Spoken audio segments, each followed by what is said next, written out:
welcome back to Homeschooling with Classic Stories. Today we're going to be talking about some of the things that we did this week, and we actually ended up doing a lot. This was a bit of a tiring week, even though the story wasn't that enthralling. We still ended up doing a lot of things this week. So let's go ahead and get started on some of the things we did. First, I'll just tell you about our social studies for this week. Social studies focuses very much on jobs or community helpers, however, your region chooses to characterize this idea. But mainly, your purpose is to focus on what do these people do, how do they help your life, what's some of the vocabulary around it. So for this week, we focused on tailors. We have a lot of different garment-based shops and things around. So, like for example, there's kind of a shoe repair. There's several little shoe repair shops where we live. So we talked about those people. We do have some tailors in the neighborhood and some seamstresses, and they're marked separately as both. So we talked kind of about that. But our main focus for this week was on the idea of sewing. So making sure that regardless of the type of place that we were at, that we made sure that we talked about the sewing, some of the equipment that we could see. We didn't really go into the shops and bother anyone, um, but we did kind of, pass by, look in the windows, see what we could see. We talked about sewing machines. I don't own a sewing machine, so that was kind of neat for them, for my son to see. And other than that, we mainly focused on making sure that he knew some of his clothes, some of my clothes have been altered. So we also kind of talked about this word like hemming things, and sometimes our clothes don't fit properly, and so they need to be altered. And some people do this at home, and some people take it to one of these people. So that's overall kind of what our purpose was in talking about tailors this week. So just kind of whomever you might have in your neighborhood, discuss who those people are. And if you have a sewing machine, go ahead and show your child how that works. That would be a really cool experience if they have not seen you use it before. Unfortunately, that's just not something within my wheelhouse. But the other thing that I wanted to talk about was science. Science was kind of all mixed together with different observational things this week. The one I specifically chose to say was science was on light and shadows this week. Um, but you'll see that there are several things this week that you could characterize as science, but this one is the one we chose. So for light and shadows, we got a flashlight. I have a gigantic flashlight. We have several flashlights in the house, but this one happens to be the most powerful. I strongly advise you to grab whatever is your most powerful flashlight, um, the one that's going to send out the beacon. And then the other thing that you'll need is some sort of opaque cup. Remember the mice in the story, that they are trapped under the cup and the tailor releases them. So what I was kind of going for was this idea of the mouse being up under the cup, shining, I don't know how well you'll be able to see this, shining the light through, and then taking a look to see what's on the other side. So kind of looking at how the shadow is cast. We did this exploration more as a game. And so what I did was, so this is what I chose. This is not what my first choice was. My first choice was to use like a paper cup. I thought that that would be the best item to use because it's a cup and the story has a cup. And paper because that's going to have the best light through it. But as always seems to happen looking through my house, we didn't have any paper cups. I didn't really want to go out and buy any paper cups. And Halloween is coming, so we already had these out. So that's what we ended up using. If you do need to use something like this, the biggest things to note, and some of the mistakes that I made, make sure that it's something really thin. So like if you hold it up, make sure that you could actually see through it. So like kind of put your hand around it, as you're looking through it and make sure it actually is somewhat see-through. If it is too dense of a plastic, this is plastic obviously, then it's just not going to show through and you're going to kind of miss the point. So you're going to do exactly what you think you're going to do. My son just covers his eyes. Um, However, you tend to play games like hide and seek. It's going to be whatever you do for that, whether it's covering the eyes or turning around or whatever you do at your house. And then grab a toy. So this, just a monster truck I'll use, and put it underneath and make sure that you're on some sort of flat surface, like a table. A table would be really great. We did it on like our sofa ottoman piece. So it was kind of at his eye level, which was really great.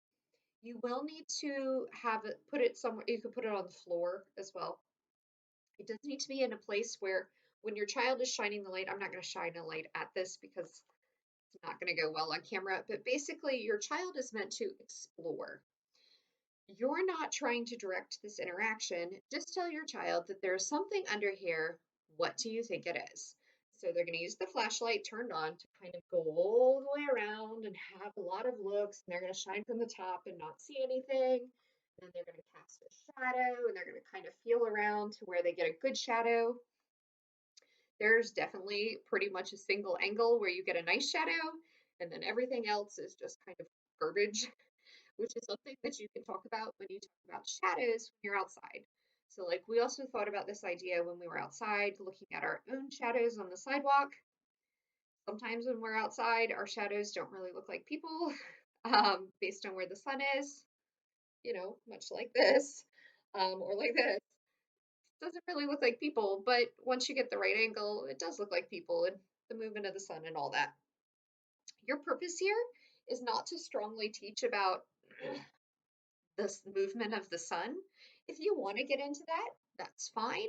But your real purpose here is to encourage exploration, to encourage learning through experiences. So it's up to your child to learn that they need to get it at a certain angle, that casting a shadow only happens in certain ways, and that casting a shadow happens in different ways when the light source is in different angles. They're not going to be able to say all that. My son is 4.5. He's not going to say that, but he does get the idea that that your shadow does progress based on where the light source is. So that's this particular thing. We did this several times. It's more of a game than anything else because eventually he just, he finds the right angle and, he can see the two wheels and he knows it's a truck. And so then, oh, you win, yay, and then we play again. So this is more of a game than anything else. You can play this as long or as short as you want. For us, we played for quite a while. The problem that we had was the size of the bucket. So something that I didn't really count on because I was planning to use a paper cup. This toy needs to roughly fill the entirety of your cup or your bucket. If it doesn't, the shadow that's created isn't very easy to see. It becomes a bit muddled. So do be careful that you're finding toys that fit really nicely within whatever container you end up with. The other thing that I thought to do for people who, like me, don't have a stash of paper cups is that I could have, I'm just going to use what I'm going to show you next. I could have just taken a flimsy piece of paper and just sort of made a, like a conical shape like this, and then done it that way. And that would have worked perfectly fine. The only thing that you're losing if you do this is, first of all, make sure it's got a top on it so your child doesn't just look down. But the other thing you're losing is the story was about a mouse in a cup. So it's sort of up to you how pure you want to be to that story. This wasn't this wasn't a story that strongly resonated with me. It wasn't one that strongly resonated with my child. So it's sort of up to you how much emphasis you want to put on that. So that was science. The last thing I wanted to talk about in this one was what we did for observation. You'll notice that science and observation are relatively the same idea, but we also use the same thing for letters, and it's this sheet here. You'll notice this doesn't have any markings on it. And the reason for that is because when I did this with my son, it went into a sleeve protector.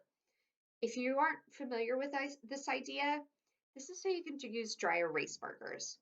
So you're just gonna, the plastic protective sleeves that you maybe put book reports in or something as a kid. I'm not sure. I'm not really sure the real purpose of these. But you're gonna stick just the sheet of paper into it, and then suddenly you're able to write on it with a dry erase marker. As a note, be sure that you sit down at some point every night, like before you go to bed, and erase it. If you let it sit for a day or two, it is really hard to get off. So do keep that in mind as well. So here's what we did. This is just to find the story page, so it's exactly what you think it is.